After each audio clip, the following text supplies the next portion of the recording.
ನನ್ನ ಗಂಡನ ಕೊನೆಯ ಆಶೆಯಂತೆ ನಾನು ಕೆಲಸ ಮಾಡುತ್ತಿದ್ದ ಡಾಕ್ಟರ್ ಜೊತೆ ಒಂದು ರಾತ್ರಿ ಇರಬೇಕಾಯಿತು. ಅವತ್ತು ಮಧ್ಯರಾತ್ರಿ ಸುಮಾರು 1 ಗಂಟೆ ಇರಬಹುದು. ಯಾರೋ ನಮ್ಮ ಮನೆ ಬಾಗಿಲನ್ನು ಜೋರಾಗಿ ಬಡಿದರು. ನಾನು ಹೊರಗಡೆ ಹೋಗಿ ನೋಡಿದರೆ ಅಲ್ಲಿ ಯಾರೂ ಇರಲಿಲ್ಲ. ನಾನು ಗಾಬರಿಯಿಂದ ಹೆದರಿ ಬಾಗಿಲನ್ನು ಮುಚ್ಚಿ ಮಲಗಿಕೊಂಡೆ. ಮಾರನೇ ದಿನ ಬೆಳಿಗ್ಗೆ ಬಾಗಿಲನ್ನು ತೆರೆದೆ. ಆದರೆ ಅಲ್ಲಿ ಕಂಡ ದೃಶ್ಯ ನೋಡಿ ನಾನೇ ದಂಗಾಗಿ ಹೋದೆ. ಅಲ್ಲಿ ನನ್ನ ಗಂಡ ಬಾಗಿಲ ಬಳಿ ಸತ್ತು ಬಿದ್ದಿದ್ದರು. ನಾನು ಒಬ್ಬಳು ಅನಾಥೆ. ನಾನು ಒಂದು ಅನಾಥಾಶ್ರಮದಲ್ಲಿ ವಾಸಿಸುತ್ತಿದ್ದೆ. ಒಂದು ಖಾಸಗಿ ಆಸ್ಪತ್ರೆಯಲ್ಲಿ ಆಯಾ ಕೆಲಸ ಮಾಡುತ್ತಿದ್ದೆ. ನನ್ನ ಗಂಡ ನನಗೆ ಪರಿಚಯವಾಗಿದ್ದು ಅಲ್ಲೇ. ಅವರು ಅಲ್ಲಿ ವಾರ್ಡ್ ಬಾಯಿಯಾಗಿ ಕೆಲಸ ಮಾಡುತ್ತಿದ್ದರು. ಅವರು ನನ್ನನ್ನು ಒಬ್ಬ ಅನಾಥೆಯಂತೆಯೂ ಅಥವಾ ಇವಳಿಗೆ ಯಾರೂ ಗತಿ ಇಲ್ಲ ಅಂತ ನನ್ನನ್ನು ಮದುವೆಯಾಗಲಿಲ್ಲ. ಅವರು ನಾನು ಇಬ್ಬರು ಪರಸ್ಪರ ಪ್ರೀತಿಸಿ ಮದುವೆಯಾದದ್ದು. ಅವರ ಮನೆಯವರು ನನ್ನನ್ನು ಒಪ್ಪಿಕೊಳ್ಳಲಿಲ್ಲ. ಯಾಕೆಂದರೆ ನಾನು ಒಬ್ಬಳು ಅನಾಥೆ ಅಂತ. ಆದರೆ ಅವರಿಗೆ ಅವರ ಮನೆಯವರ ಒಪ್ಪಿಗೆ ಇಲ್ಲದೇನೆ ನನ್ನನ್ನು ಮದುವೆಯಾಗಲು ಇಷ್ಟವಿರಲಿಲ್ಲ. ಹೀಗೆ ಸುಮಾರು 3 ವರ್ಷ ಕಳೆಯಿತು. ಅವರ ಮನೆಯವರು ಅವರಿಗೆ ಬಲವಂತವಾಗಿ ಬೇರೆ ಹುಡುಗಿಯ ಜೊತೆ ಮದುವೆ ಮಾಡಲು ಸಿದ್ಧರಾಗಿದ್ದರು. ಅದು ಅವರಿಗೆ ಇಷ್ಟವಾಗದೆ ಮನೆ ಬಿಟ್ಟು ನನ್ನ ಜೊತೆ ಬಂದರು. ನಾವಿಬ್ಬರು ಒಂದು ದೇವಸ್ಥಾನದಲ್ಲಿ ಮದುವೆಯಾದೆವು. ಇಬ್ಬರು ಬೇರೆ ಊರಿಗೆ ಹೋಗಿ ಅಲ್ಲಿ ಒಂದು ಬಾಡಿಗೆ ಮನೆ ಖರೀದಿಸಿ ವಾಸಿಸಲು ಶುರು ಮಾಡಿದೆವು. ನನ್ನ ಗಂಡ ಒಂದು ಹಾಸ್ಪಿಟಲ್ನಲ್ಲಿ ವಾರ್ಡ್ ಬಾಯ್ ಆಗಿ ಕೆಲಸಕ್ಕೆ ಸೇರಿಕೊಂಡ್ರು. ನಾನು ಕೂಡ ನಿಮ್ಮ ಜೊತೆ ಅದೇ ಹಾಸ್ಪಿಟಲ್ನಲ್ಲಿ ಕೆಲಸಕ್ಕೆ ಬರುತ್ತೇನೆ ಅಂತ ಹೇಳಿದೆ. ಆದರೆ ಅವರು ಬೇಡ, ನೀನು ಮನೆಯಲ್ಲೇ ಇರು, ನೀನು ಯಾವ ಕೆಲಸಕ್ಕೂ ಹೋಗಬೇಡ ಅಂದರು. ಇದಾಗಿ 1 ವರ್ಷದ ನಂತರ ನಮಗೆ 2 ಮುದ್ದಾದ ಟ್ವಿನ್ಸ್ ಹೆಣ್ಣು ಮಕ್ಕಳು ಹುಟ್ಟಿದವು. ಒಂದು ದಿನ ನನ್ನ ಗಂಡ ಕೆಲಸ ಮುಗಿಸಿ ಮನೆಗೆ ಬರುವಾಗ ಒಂದು ಕಾರ್ ಬಂದು ಅವರಿಗೆ ಡಿಕ್ಕಿ ಹೊಡೆದು ಅವರ 2 ಕಾಲುಗಳು ಫ್ರ್ಯಾಕ್ಚರ್ ಆಯಿತು. ಆಗ ನಮ್ಮ ಮಕ್ಕಳಿಗೆ 7 ವರ್ಷ ಆಗಿತ್ತು. ನಮ್ಮ ಮನೆಯವರಿಗೆ 1 ವರ್ಷ ಮನೆಯಲ್ಲೇ ರೆಸ್ಟ್ ಮಾಡಲು ಡಾಕ್ಟರ್ ಹೇಳಿದರು. ಹೀಗಾಗಿ ಮನೆಯ ಜವಾಬ್ದಾರಿಯೆಲ್ಲ ನನ್ನ ಮೇಲೆ ಬಿತ್ತು.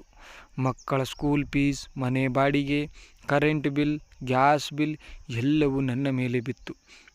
ನಾನು ಅವರು ಕೆಲಸ ಮಾಡುತ್ತಿದ್ದ ಆಸ್ಪತ್ರೆಯಲ್ಲಿ ಪುನಃ ಆಯಾ ಕೆಲಸಕ್ಕೆ ಸೇರಿಕೊಂಡೆ. ನನಗೆ ಸಂಬಳ 10,000 ಕೊಡುತ್ತಿದ್ದರು. ಆದರೆ ಆ ಸಂಬಳದಲ್ಲಿ ನಾನು ಎಲ್ಲವನ್ನು ನಿಭಾಯಿಸುವುದು ಕಷ್ಟವಾಗುತ್ತಿತ್ತು. ಆಗ ನಾನು ನನ್ನ ಮನೆಯ ಬಳಿಗೆ ಬಂದು ಚಿಕ್ಕ ಗಾಡಿ ಹೋಟೆಲನ್ನು ಇಟ್ಟುಕೊಂಡೆ. ನನ್ನ ಮಕ್ಕಳು ಕೂಡ ಶಾಲೆ ಮುಗಿಸಿಕೊಂಡು ಬಂದು ನನಗೆ ಸಹಾಯ ಮಾಡುತ್ತಿದ್ದರು. ಹೀಗೆ ಹೇಗೋ ನಮ್ಮ ಸಂಸಾರವನ್ನು ನಾನು ನಿಭಾಯಿಸಿಕೊಂಡು ಬಂದೆ. ನಮ್ಮ ಮನೆಯವರು ಕೂಡ ಚೇತರಿಸಿಕೊಂಡು ಅವರು ಅವರ ಕೆಲಸಕ್ಕೆ ಹೋಗುತ್ತಿದ್ದರು. ನಾನು ಕೆಲಸ ಮಾಡುತ್ತಿದ್ದ ಆಸ್ಪತ್ರೆಯಲ್ಲಿನ ಚೀಫ್ ಡೈರೆಕ್ಟರ್ ನನ್ನ ಮನೆಯವರನ್ನು ಕರೆದು, ನೀನು ನನ್ನ ಕಾರ್ ಡ್ರೈವರ್ ಆಗಿ ಕೆಲಸ ಮಾಡುತ್ತೀಯಾ ಅಂದರು. ನಮ್ಮ ಯಜಮಾನರು ಮುಂಚೆ ಆಂಬ್ಯುಲೆನ್ಸ್ ಡ್ರೈವರ್ ಆಗಿ ಕೆಲಸ ಮಾಡುತ್ತಿದ್ದರು.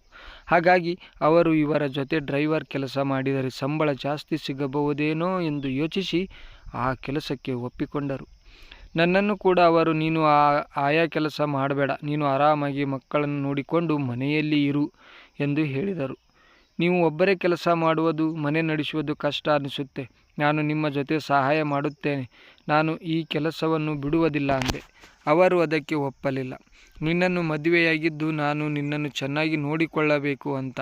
ಆದರೆ ಮದುವೆ ಆದಾಗಿನಿಂದಲೂ ನಿನಗೆ ಕಷ್ಟಗಳೇ. ಹಾಗಾಗಿ ನೀನು ನೆಮ್ಮದಿಯಿಂದ ಮನೆಯಲ್ಲಿ ಮಕ್ಕಳ ಜೊತೆ ಇರು. ಈ ಚೀಫ್ ಡೈರೆಕ್ಟರ್ ತುಂಬ ಒಳ್ಳೆಯವರು ಅನಿಸುತ್ತೆ. ಇವ್ರ ಜೊತೆ ನಾನು ಕೆಲಸ ಮಾಡಿದರೆ ಒಳ್ಳೆ ಸಂಬಳ ಅಂತೂ ಸಿಕ್ಕೇ ಸಿಗುತ್ತೆ ಅನ್ನೋ ನಂಬಿಕೆ ನನಗಿದೆ. ನೀನು ಈ ಎಲ್ಲ ಚಿಂತೆಗಳನ್ನು ಬಿಟ್ಟು ಮಕ್ಕಳನ್ನು ಚೆನ್ನಾಗಿ ಓದಿಸುವುದರ ಬಗ್ಗೆ ಮತ್ತು ಅವರನ್ನು ಚೆನ್ನಾಗಿ ನೋಡಿಕೊಳ್ಳುವುದರ ಬಗ್ಗೆ ಯೋಚನೆ ಮಾಡು. ನಾವು ಕಷ್ಟಪಟ್ಟು ನಮ್ಮ ಮಕ್ಕಳು ಪಡಬಾರದು ಅಂದರು. ಒಂದು ದಿನ ನನ್ನ ಗಂಡನ ಅಪ್ಪ, ಅಮ್ಮ ಹಾಗೂ ಅಣ್ಣ ನಮ್ಮ ಮನೆಗೆ ಬಂದರು. ಆ ಸಮಯದಲ್ಲಿ ನಮ್ಮ ಯಜಮಾನರು ಮನೆಯಲ್ಲಿ ಇರಲಿಲ್ಲ. ಎಲ್ಲಿ ಹೋಗಿದ್ದಾನೆ ಅವನು ಎಂದು ನನ್ನನ್ನು ಕೇಳಿದರು. ಅವರು ಕೆಲಸಕ್ಕೆ ಹೋಗಿದ್ದಾರೆ ಅತ್ತೆ ಎಂದೆ. ನಿನ್ನ ಬಾಯಲ್ಲಿ ನನ್ನನ್ನು ಅತ್ತೆ ಎಂದು ಕರೆಯಬೇಡ ಅಂದರು. ರಾಜನಂತೆ ನಮ್ಮ ಮನೆಯಲ್ಲಿದ್ದ ಅವನನ್ನು ನೀನು ಮೋಡಿ ಮಾಡಿ ಮದುವೆಯಾದೆ. ಈಗ ಅವನಿಗೆ ಎಂಥ ಪರಿಸ್ಥಿತಿ ಬಂದಿದೆ ನೋಡು. ಚಿಕ್ಕ ಮನೆಯಲ್ಲಿ ನೀವು ವಾಸಿಸುತ್ತಿದ್ದೀರ. ಛೀ, ಇದು ಒಂದು ಮನೆನಾ ಅಂದು ಚುಚ್ಚಿ ಚುಚ್ಚಿ ಮಾತನಾಡಿದರು. ಆಗ ನನ್ನ ಮಗಳು, ಯಾರಲ್ಲಿ ನೀವು ಮನೆಗೆ ಬಂದದ್ದು? ಈ ರೀತಿ ಮಾತನಾಡುತ್ತಿದ್ದಿರಲ್ಲ, ಸ್ವಲ್ಪ ಮರ್ಯಾದೆ ಕೊಟ್ಟು ಮಾತಾಡಿ ಎಂದಳು. ಆಗ ನಾನು ಅವಳಿಗೆ, ನೀನು ಸುಮ್ಮನೆ ಇರು, ಏನೂ ಮಾತಾಡಬೇಡ ಅಂದೆ. ಇವಳು ಯಾರು? ನಿನ್ನ ಮಗಳ? ಇಷ್ಟು ದೊಡ್ಡ ಮಗಳು ಬೇರೆ ಇದ್ದಾಳಾ ನಿನಗೆ? ಇನ್ನು ಇವಳ ಮದುವೆ ಮಾಡ್ತೀಯಾ ನೀನು? ನನ್ನ ಮಗನನ್ನು ಬುಟ್ಟಿಗೆ ಹಾಕಿಕೊಂಡ ಹಾಗೆ ಇವಳು ಯಾವ ಹುಡುಗನ ಬುಟ್ಟಿಗೆ ಹಾಕುತ್ತಾಳೋ ಏನೋ ಅಂತ ನಮ್ಮ ಮಾವ ಅಂದರು. ದಯವಿಟ್ಟು ಆ ರೀತಿ ಎಲ್ಲ ಮಾತಾಡಬೇಡಿ ಮಾವ ಅಂದೆ. ಆಗ ಅವರ ಅಣ್ಣ, ಸಾಕು ಸುಮ್ಮನೆ ಇರಮ್ಮ, ಬಾಯಿ ಮುಚ್ಕೊಂಡು, ನೀನು ಮಾಡಿದ ತಪ್ಪಿಗೆ ನಮ್ಮ ಅಮ್ಮ ದಿನಾ ಕಣ್ಣೀರು ಹಾಕೋ ಹಾಗೆ ಆಯಿತು ಅಂದರು. ನನ್ನ ಗಂಡ ಇನ್ನೊಬ್ಬ ಮಗಳ ಜೊತೆ ಮನೆಗೆ ಬಂದರು. ಅಪ್ಪ ಅಮ್ಮ ಯಾವಾಗ ಬಂದ್ರಿ, ಹೇಗಿದ್ದೀರಿ ಎಲ್ಲರೂ ಅಂತ ಖುಷಿಯಿಂದ ಅವರನ್ನು ಕೇಳಿದರು. ನಮ್ಮನ್ನು ಬಿಡಪ್ಪ, ನಿನ್ನ ನೋಡಿಕೊಂಡಿದ್ದೀಯಾ, ಹೇಗಿದ್ದೀಯಾ ಅಂತ. ಏನು ನಿನ್ನ ಅವಸ್ಥೆ, ನಮ್ಮ ಮನೆಯಲ್ಲಿದ್ದಾಗ ಹೇಗಿದ್ದೆ ನೀನು, ಸಹವಾಸ ಮಾಡಿ ಹೇಗಾಗಿದೆ ನೋಡು, ಇವಾಗ ಏನಾಗಿದೆ ಅಮ್ಮ, ಚೆನ್ನಾಗಿದ್ದೀನಿ, ನನ್ನ ಹೆಂಡತಿ ಮತ್ತು ಮಕ್ಕಳನ್ನು ನೋಡ್ಕೊತಾ ಇದ್ದೀನಿ, ನೆಮ್ಮದಿಯಾಗಿ ಜೀವನ ಮಾಡ್ತಿದ್ದೀನಿ ಅಮ್ಮ, ಯಾರ ಬಳಿ ಕೂಡ ಬೇಡಿ ತಿನ್ನುತ್ತಿಲ್ಲ ಅಂದರು.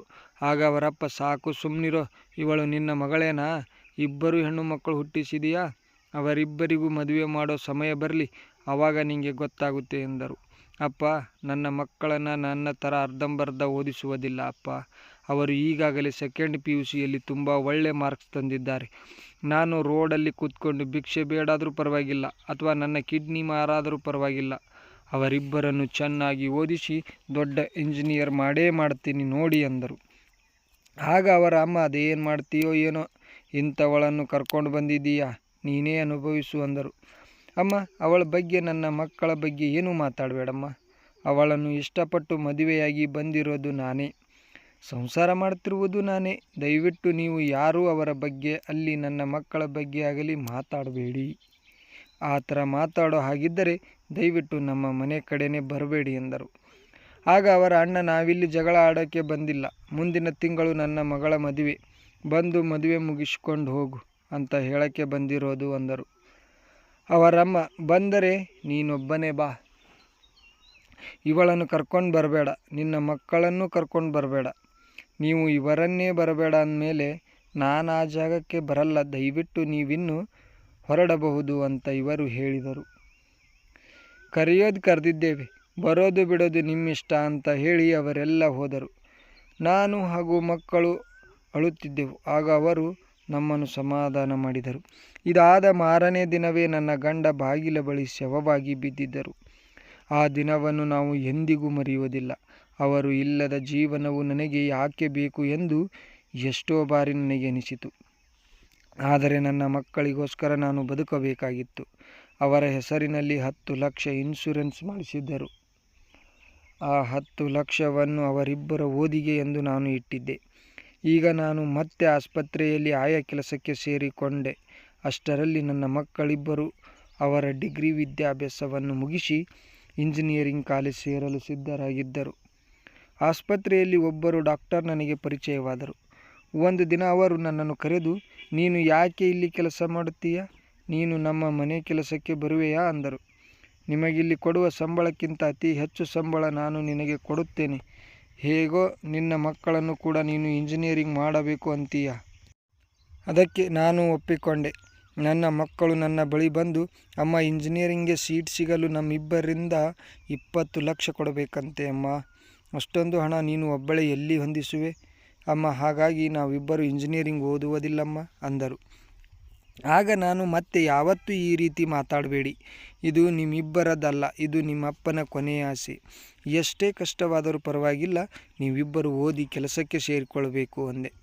ಸರಿ ಆಯಿತು ಅಮ್ಮ ಅಂದರು. ನಾನು ನಮ್ಮ ಡಾಕ್ಟರ್ನ ಬಳಿ 10 ಲಕ್ಷ ಸಾಲ ಕೇಳಿದೆ. ಆಗ ಅವರು, ನಿನಗೆ ದುಡ್ಡು ಬೇಕು ಅಂದರೆ ನೀನು ನಿನ್ನ ಬಳಿ ಇರುವುದನ್ನು ನನಗೆ ಕೊಡಬೇಕು, ನೀನು ಹ್ಞೂ ಅಂದರೆ ನಿನ್ನ ಕಷ್ಟಗಳೆಲ್ಲ ಮಾಯ ಆಗುತ್ತೆ ಅಂದರು. ಆಗ ನಾನು, ಸತ್ತರೂ ನನ್ನ ಗಂಡನಿಗೆ ಮೋಸ ಮಾಡುವುದಿಲ್ಲ, ಇಷ್ಟು ದಿವಸ ನನಗೆ ಕೆಲಸ ಕೊಟ್ಟು ಸಂಬಳ ಕೊಟ್ಟಿದ್ದಕ್ಕೆ ನಿಮಗೆ ದೊಡ್ಡ ನಮಸ್ಕಾರ ಎಂದು ವಾಪಸ್ ಹೋಗುತ್ತಿದ್ದೆ.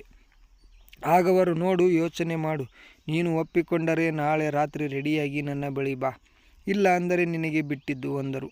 ಮನೆಗೆ ಹೋದಾಗ ನನ್ನ ಮಗಳು, ಅಮ್ಮ, ನಾಳೆಗೆ ಕಡೆ ದಿನ ಅಂತ, ನಾಳೆಯೇ ಆಗಲಿಲ್ಲ ಅಂದರೆ ಇನ್ನು 1 ವರ್ಷ ನಮಗೆ ಯಾವ ಕಾಲೇಜಲ್ಲೂ ಸೀಟ್ ಸಿಗುವುದಿಲ್ಲ ಅಂದರು.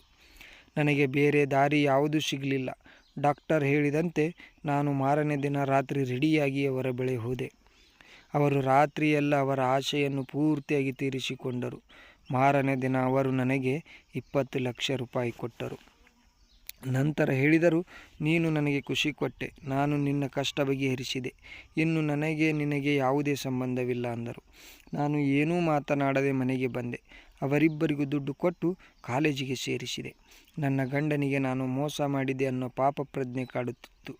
ಎಷ್ಟು ಸಲಿಗೆ ಸತ್ತು ಹೋಗಿ ಅವರ ಬಳಿ ಕ್ಷಮೆ ಕೇಳಬೇಕನಿಸಿತು. ಆದರೆ ಇವರಿಬ್ಬರ ಮದುವೆ ಆಗುವವರೆಗೂ ನಾನು ಬದುಕಿರಬೇಕಿತ್ತು. ಇವರಿಬ್ಬರು ಚೆನ್ನಾಗಿ ಓದಿ ಇಂಜಿನಿಯರಿಂಗ್ ಮುಗಿಸಿ ಕೆಲಸಕ್ಕೂ ಸೇರಿಕೊಂಡರು. ನಂತರ ನಾನು ಅವರಿಬ್ಬರಿಗೂ ಒಳ್ಳೆಯ ಹುಡುಗರನ್ನು ನೋಡಿ ಒಂದೇ ದಿನ ಅವರಿಬ್ಬರ ಮದುವೆಯನ್ನು ಮಾಡಿ ಮುಗಿಸಿದೆ. ಈಗ ನಾನು ನನ್ನ ಗಂಡನ ಬಳಿ ಹೋಗಿ ಕ್ಷಮೆ ಕೇಳುವ ಸಮಯ ಬಂತು ಎಂದು ತಿಳಿಯಿತು. ಮದುವೆಯಾದ ಮಾರನೇ ದಿನ ನಾನು ನನ್ನ ಗಂಡನನ್ನು ನೆನೆಸಿಕೊಂಡು ಹಾಗೆ ಕಣ್ಣು ಮುಚ್ಚಿದೆ. ಸ್ನೇಹಿತರೆ, ಈ ಕತೆ ಇಲ್ಲಿಗೆ ಮುಗಿಯುತ್ತದೆ. ಈ ಕಥೆಯು ನಿಮ್ಮ ಮನಸ್ಸಿಗೆ ಮುಟ್ಟಿದರೆ ದಯವಿಟ್ಟು ಸಬ್ಸ್ಕ್ರೈಬ್ ಮಾಡಿಕೊಳ್ಳಿ ಮತ್ತು ನಿಮ್ಮ ಸ್ನೇಹಿತರಿಗೂ ಈ ವಿಡಿಯೋನ ಶೇರ್ ಮಾಡಿ. ಮತ್ತೆ ಮುಂದಿನ ವಿಡಿಯೋದಲ್ಲಿ ಸಿಗೋಣ. ಅಲ್ಲಿಯವರೆಗೂ ಧನ್ಯವಾದಗಳು. ನಮಸ್ಕಾರ.